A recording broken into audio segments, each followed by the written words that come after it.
All the way in Switzerland, listening to the Black Radio, and listening to the African Direct Show with Catchy.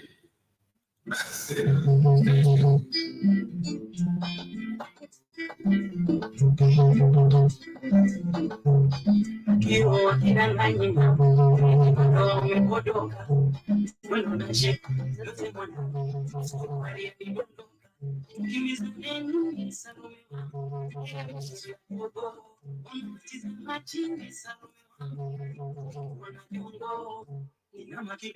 Shika makoti, nimesimama kama ngongoti, mtoto jojo sio roboti, chumbani pingine pingine sabasu, tikinyanga kinyonga sarome, tikinyanga kinyonga, tikinyanga kinyonga kweli, tikinyanga kinyonga, oera mabodo, na mabe, oera nasani, oera mabe, apere kutu.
Wenye wivu wa chinyonge, wenye wivu wa chinyonge, chinyonge sana, wenye wivu wa chinyonge, wenye wivu wa chinyonge kweli, wenye wivu wa chinyonge. Chinyonge sana, wenye wivu wa chinyonge, wanakodoa,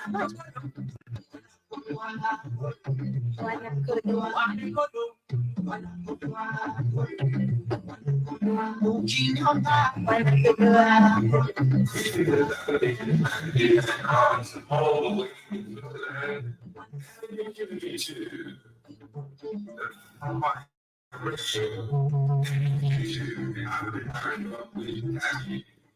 Massive.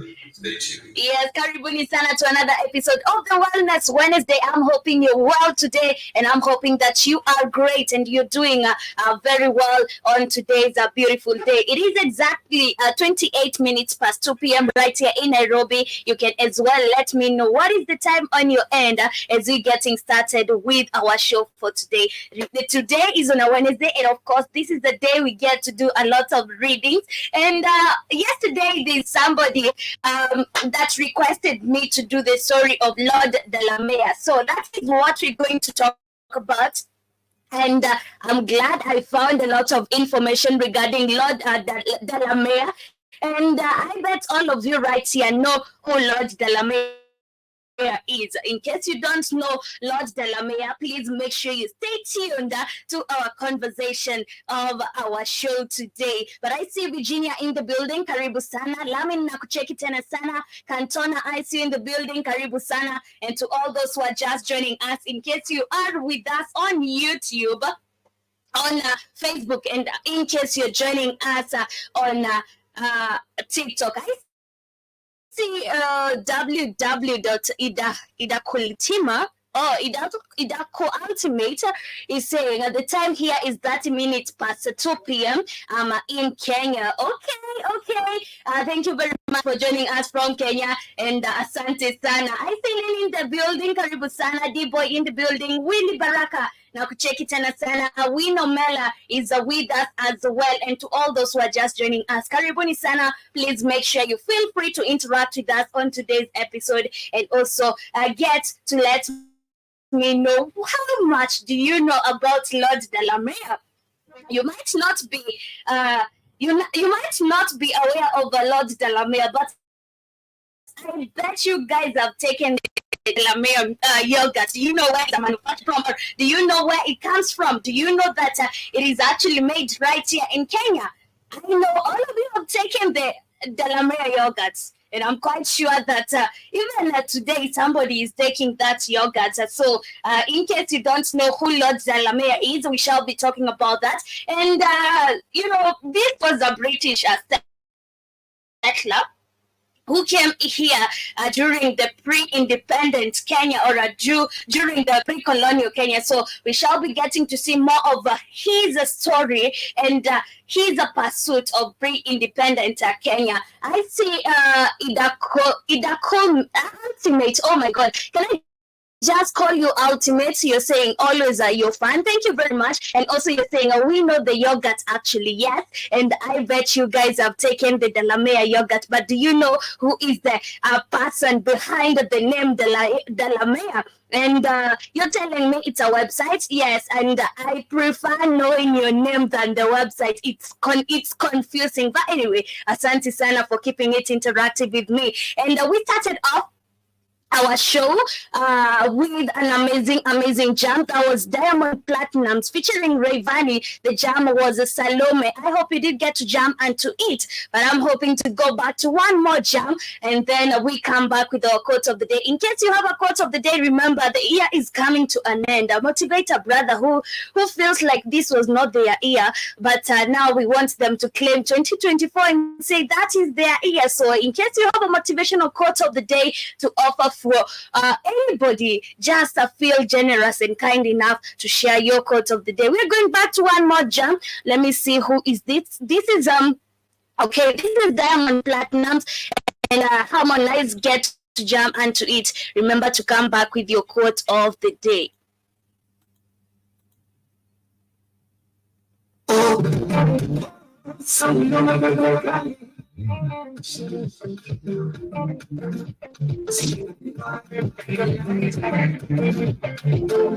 She's a man, kutoka Delamere.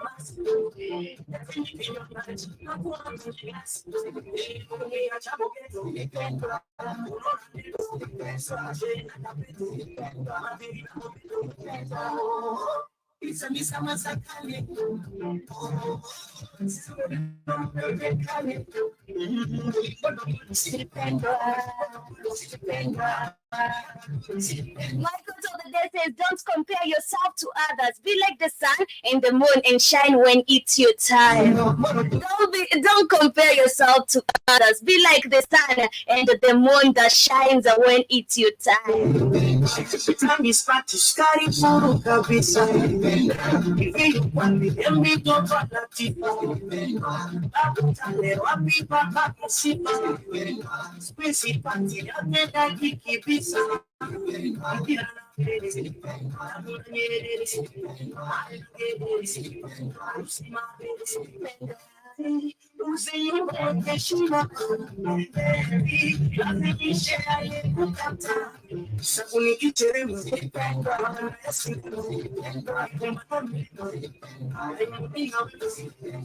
Remember, this is the Wellness Wednesday. I'm so glad today because I'm doing the content. One of our audience requested a lot of readings today. You better stay tuned to know where Delamere came from.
The Empire Radio, and you're listening to the African Network Show with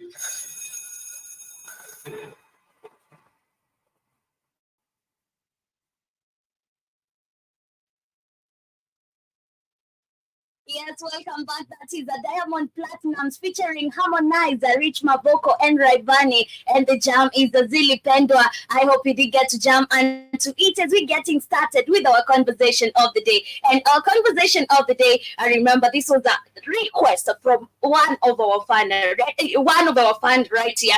And yesterday I was doing a story of when I was almost winding up the show. I was talking about the Herero people, the Nama and Herero people. And somebody told me, could you please talk about the Delamere or Lord Delamere?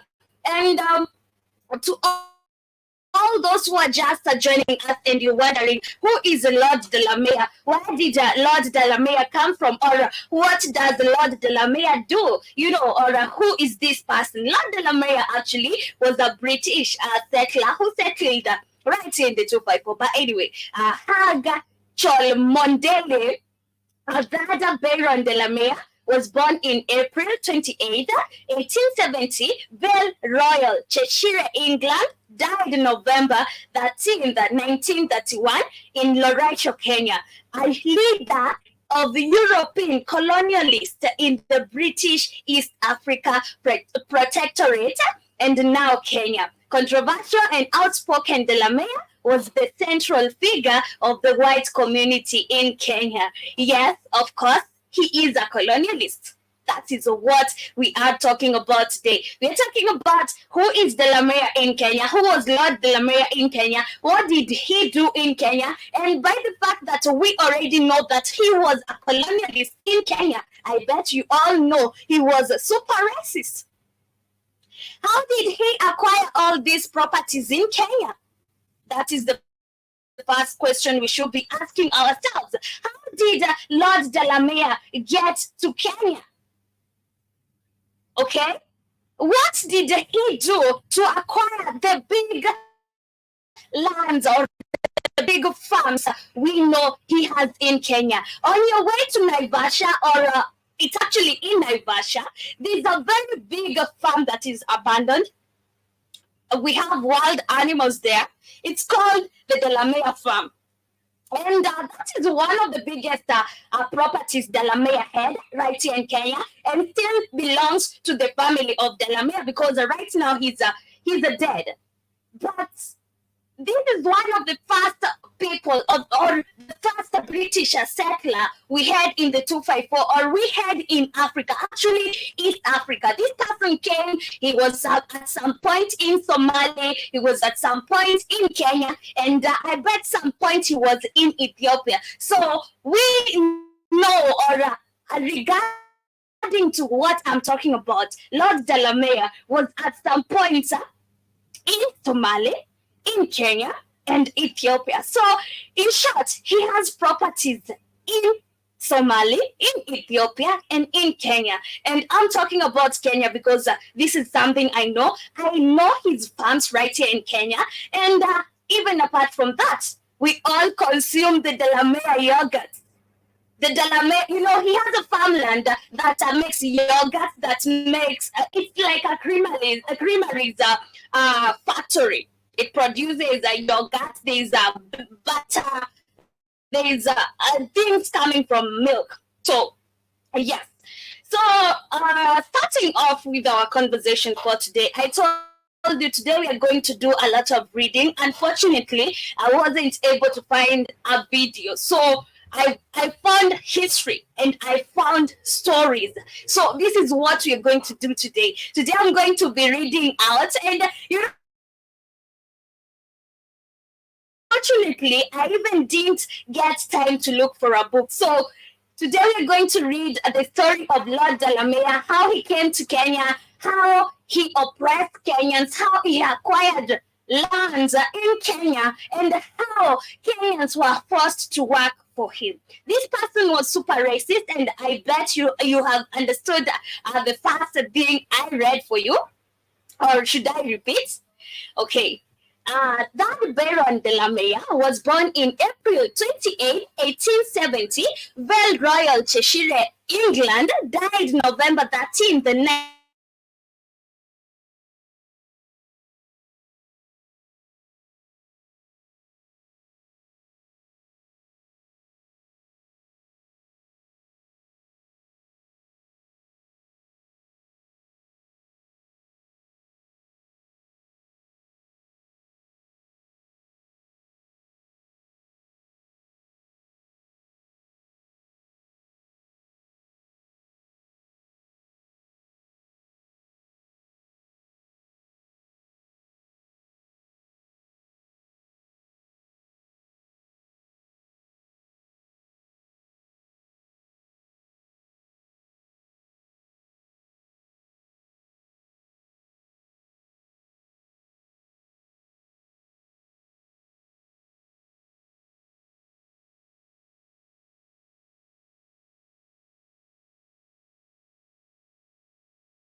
Damn, I'm sorry about that, but I hope I'm back. You guys can hear me and can see me loud and clear.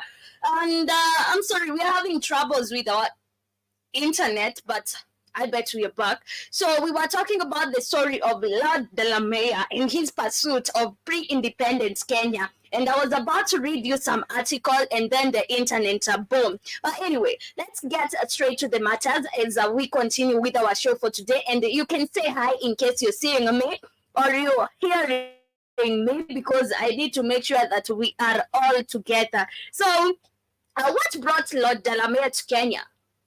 What brought him to Kenya? And it's like a rhetorical question to be asking. But what brought this man to Kenya? It's of course a rhetorical question, because we know very well, as a colonialist, he didn't come here to play. He didn't come here to start agricultural projects. Of course, he came to colonize Kenyans. So why would a young lord abandon his extensive estate in England and come to East Africa in 1899? Had Cholmondeley, educated in Eton, inherited the barony of Delamere and the Vale of Royal Estate in Cheshire, where when he was only 17 in 1887, still an adolescent with a violent temper, small and red-haired, he ran wild for a time, spending extravagantly. He left school and his crammers and took his hunting on his estate. English hunting was somewhat tame. However, compared with the hunting of wild animals in Africa, recounted in the tales of daring Duso. Okay, daring Duso, popular at the time. When Hag was 21, he went to Somalia to hunt and became hooked. He returned there every year, on one occasion being mauled by a lion, an incident that left him with a permanent limp. His African travels began to plant the mind the idea of settling on the continent. But where? He was rapidly running through his inheritance. His friend, Dr. Atkinson, was persuaded by his worried mother to accompany him on another Somaliland trip, that is 1897 to 1898. And this time, the caravan trekked southwards to the Lake Rudolph, entering the East Africa Protectorate and reaching Marsabit.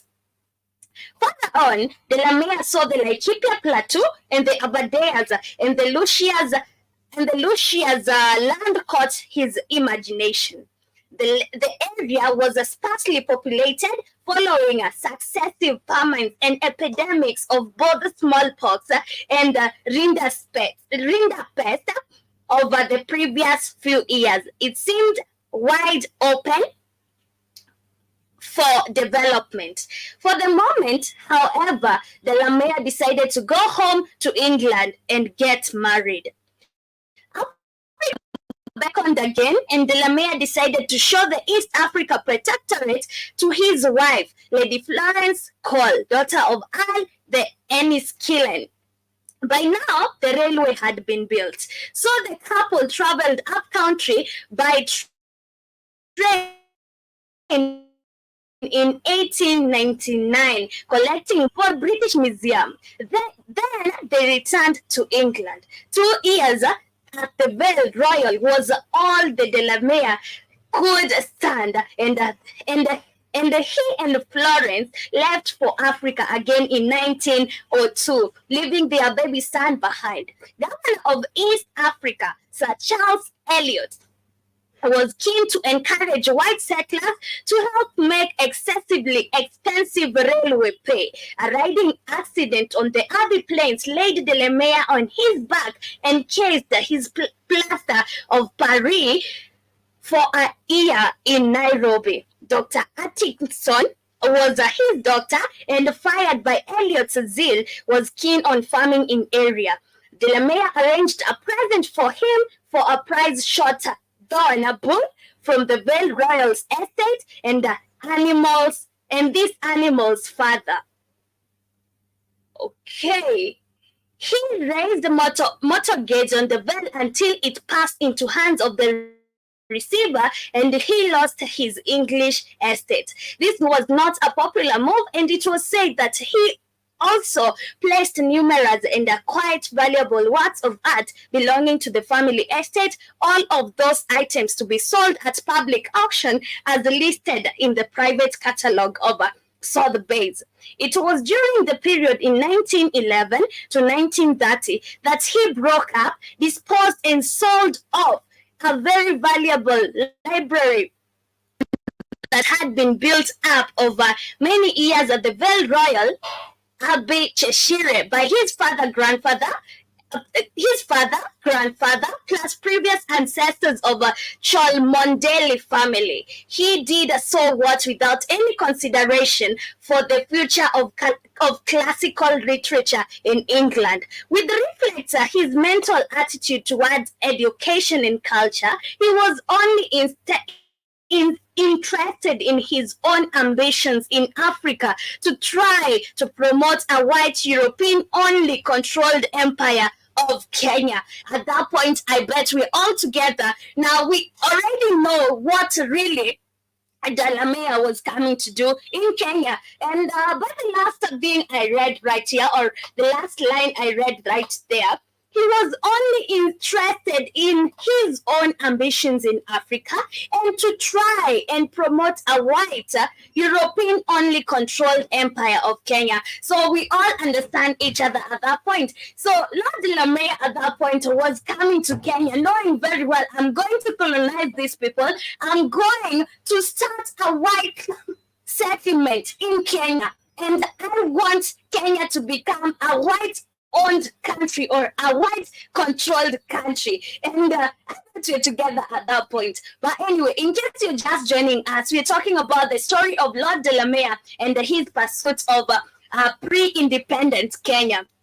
As we get to continue with my article, now Delamere was committed to Kenya. He borrowed so heavily from banks that his East African farm profits all went to pay interest. He was given a free grant of land in the Rift Valley. Free.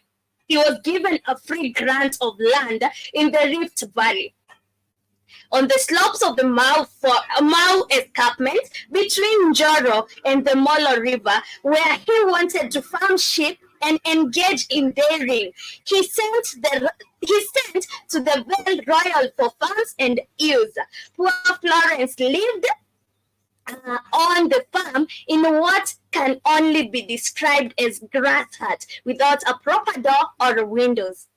After a while, she was promoted to a wooden hut with an uneven earth floor on which the furniture sent out from England stood at angles. She busied herself looking after pigs. She busied herself looking after after pigs and poultry and ostriches. What a contrast in the Vale Royal. Next month, we shall discover how Delamere's sense of adventure and the restlessness combined with the coincidence of Kenya needing white settlers to pay for the railway plus enforced conveyances in Nairobi all combined to make this young man throw over his English estates and possessions and invest everything in East Africa. And at that moment, we know very well, remember, we have this railway line that it's so old. Okay, it's still here, up to date, and we know very well we had our ancestors building that railway, and they were used as forced labor. Remember now, the white settlers were the one providing the money and the metal, but remember the metal was already in Africa, so they were just getting metal, forcing our African men to blacksmith and make the railway.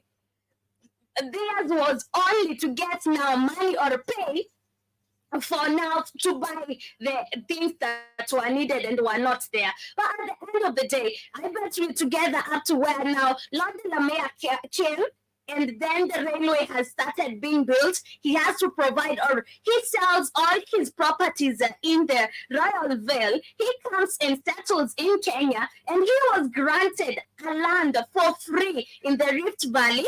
And up to that, now we're seeing he is selling his possessions to make sure that the railway is constructed, because he knows very well, I am here to stay. I have come to colonize this country and I am not leaving anytime soon. And for me to travel, I need a mode of transportation. And this is how we had now the railway being built. And this was not the only person, of course. This was not the only white settler or the British settler we had in the 254 at that time. So they combined their money. Of course, they didn't even have a lot of money. And they managed to build the poor railway by forcing our men to work on it. They forced the men to blacksmith the metal. They forced the men to build the railway. And at that time now, they had a mode of transportation. Now, as we get to continue, I want us, today we are doing only reading.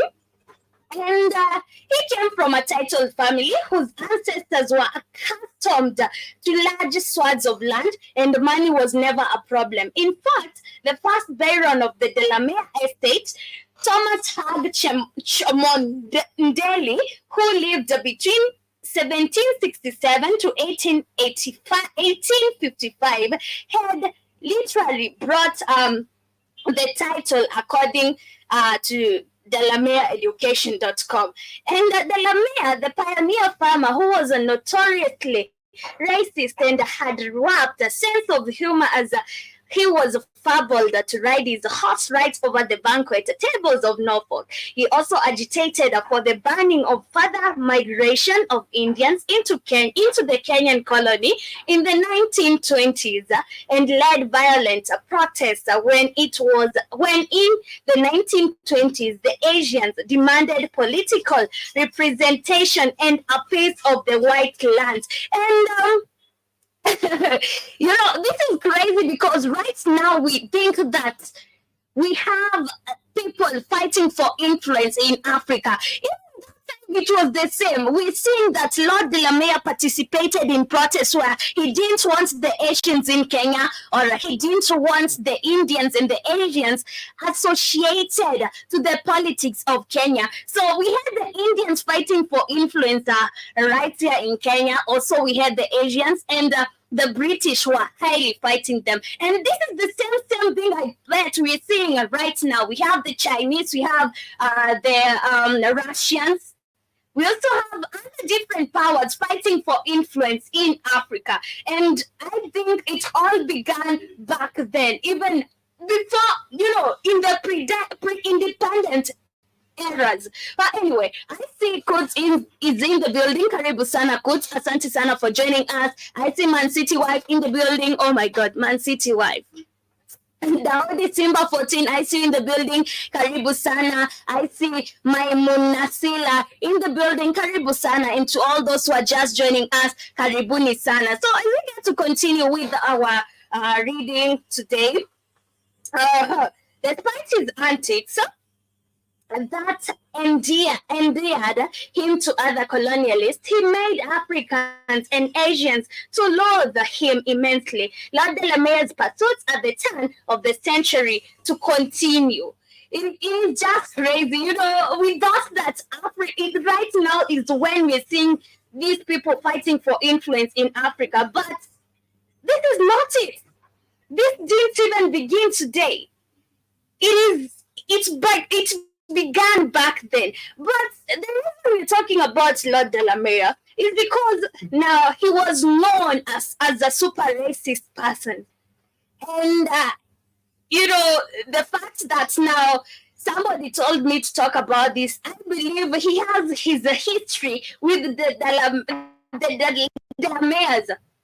he knows very well that this person was super racist. This person did this and this and this, and at the end of the day, he was not a good person. Right here in Kenya, but when the irresistible beauty of Africa's warm sun and her intriguing dense forest, teeming with the wildlife cast a spell, it leaves a nature lover breathless.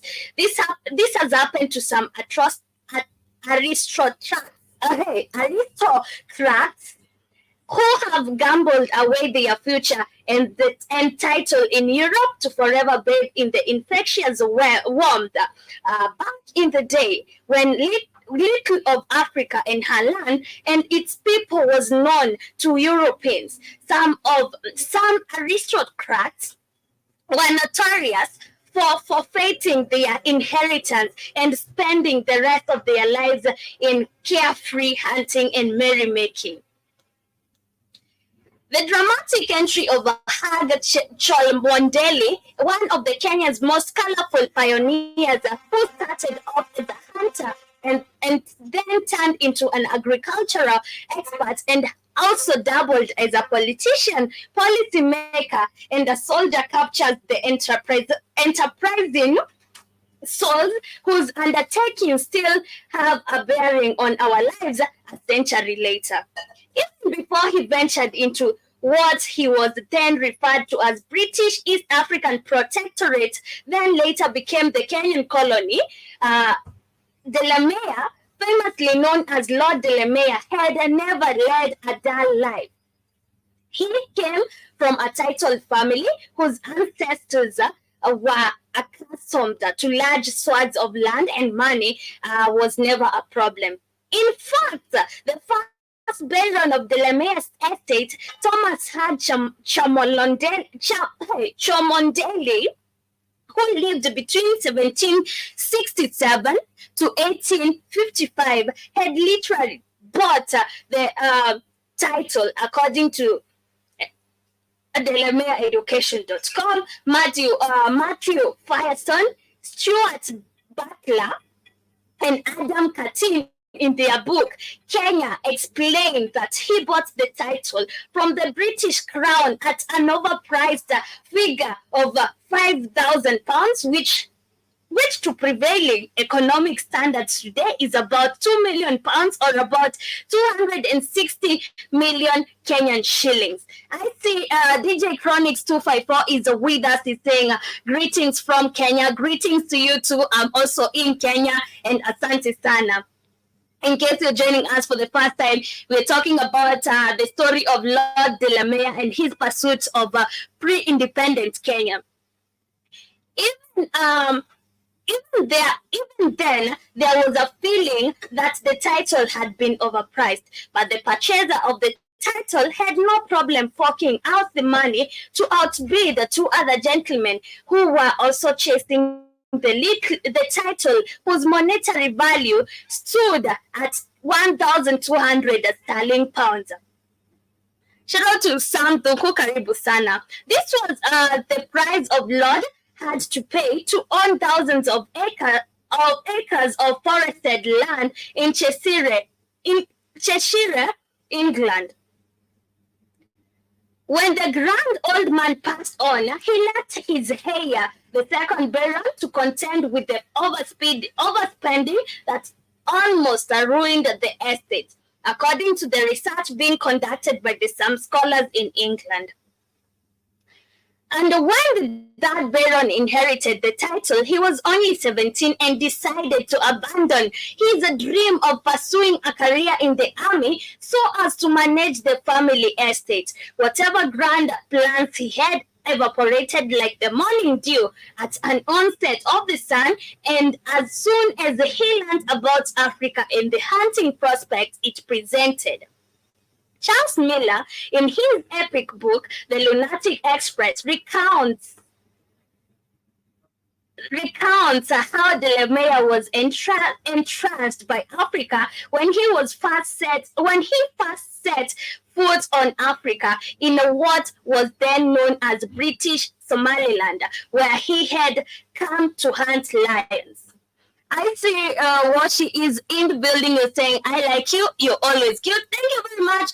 And asante sana for joining us. And I'd love if you contribute to what we're talking about. And apparently, although Delamere loved Africa, its son made him sick, going by accounts given by a trustee who said, I am giving you my honest, considered opinion that Delamere cannot stand the sun. Some men simply cannot. On several occasions, he has been made sick by the sun. Lord Delamere nevertheless made 4 more trips to British Somaliland, where he was nearly mauled to death by a lion and had to spend 5 days teetering on the brink of death, sheltered from the punishing sun by thorn trees. His mother was quite concerned about Delamere's exploits and voiced her worries in 1896, prompting his mother, according to Amila, to voice her concern. Ironically, when he first set foot in Kenya, he was not on a mission to acquire land. He only here to tell us that it's a very big lie. Remember, the first article I read you, it said that he knew very well that I want to settle here and I want to make sure that this is a British or a white settler settlement, land or a farm. He knew very well. But anyway, his mission at that time was to gather some specimens for museums back home and had chosen to follow a route from Ethiopia that at the time had only been followed by 4 white men. After trekking for almost a month, Delamere and his party were rudely shocked when after miraculously evading being killed by hostile Africans, he was almost thrown out when his own countrymen sighted him near Lake Baringo in November 1897. So please take note that you are now on a British soil. Of aggression on your part will be resisted. Read a letter he was presented by a runner dispatched by any illiterate James Martin, who was a caravan master of Imperial British East Africa Company. Despite this rude reception,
Okay, I'm back again. Our internet is so bad today, so I think I shall just go real quick so that we get to wrap up. I see we only have a few minutes to the end of our show for today, so I'll just keep some stories because we don't have enough time. But as we get now to the top of the topic, or where we really want to know.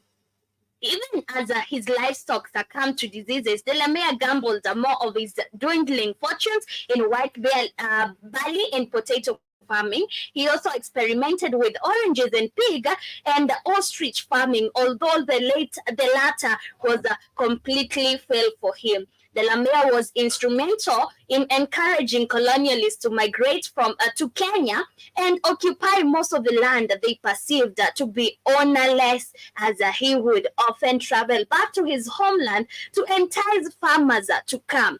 So he would go back to his country. Remember, he was a British, and tell his white people, come to Kenya, come and occupy these lands. They are empty. And then they would come to Kenya and chase Africans chase Kenyans who had settled on that land because they claimed that that land was ownerless. But he liberally gave away Kenya's prime land as he printed brochures that were circulated in England, promising many more from Lancashire or Cheshire 640 acres of land if they took up his offer.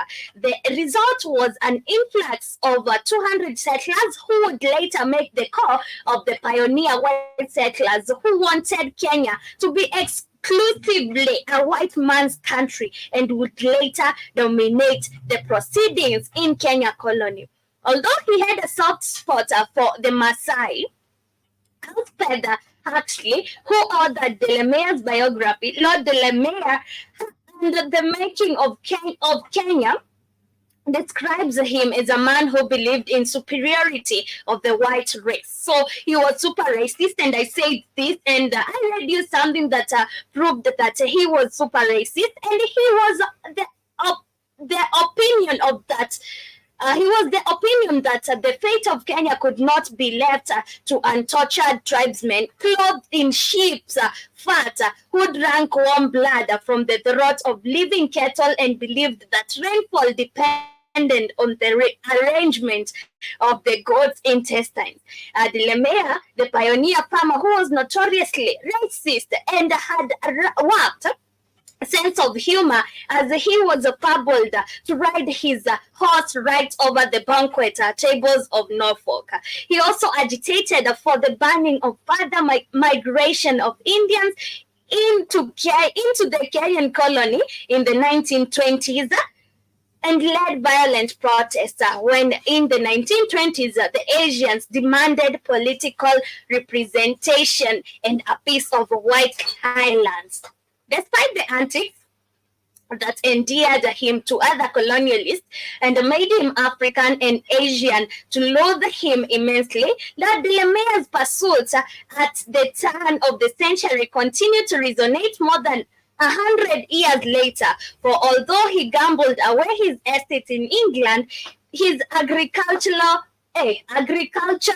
ventures in Kenya paid off. Do you really think they paid off? Of course they paid off. We are still drinking Delamere's yogurt up to date, and everybody right now in Kenya, do you know Delamere? They don't know Delamere, but they know Delamere found on their way to Naivasha that it is actually left like that. We have even wild animals that now took that as their habitat, and we also have the Delamere farm that produces yogurt, produces butter, and so many products. And at the end of the day, I bet whomever requested me to do Delamere's story today, I bet he is satisfied wherever he is, and I bet he has enjoyed the discussion. But anyway, family, we shall wrap it up right there. Asanteni sana to all those who are with me, and I hope you have enjoyed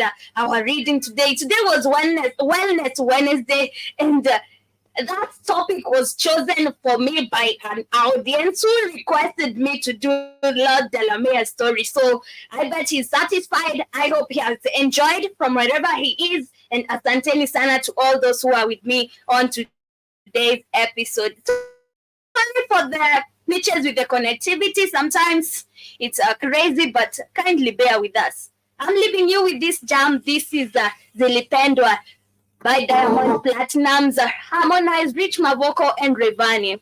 Oh, hizo ni zama za kale. Oh, zama za kale.